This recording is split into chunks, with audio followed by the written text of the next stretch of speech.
अस्सलाम वालेकुम student, welcome to my channel. बच्चों, आज की इस वीडियो में हम लिखेंगे 1 से 20 तक गिनती लिखेंगे।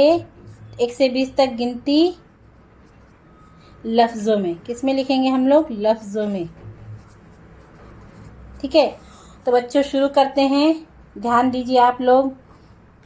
1 अलिफ ये काफ 1, दाल वाव 2, ते ये नून 3, 6 अलिफ रे 4।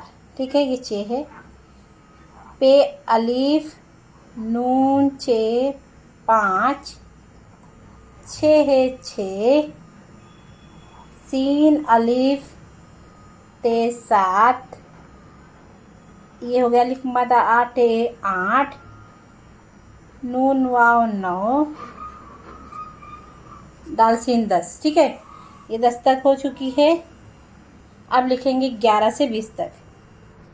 गाफ ये अलिफ रे है 11। ठीक है, बे अलिफ रे है 12, ते ये रे है 13, चे वाव दाल है 14, पे नून दाल रे है 15, सीन वाव लाम है 16, सीन ते रे है 17, अलिफ ते है अलिफ रे है 18, अलिफ नून ये सीन।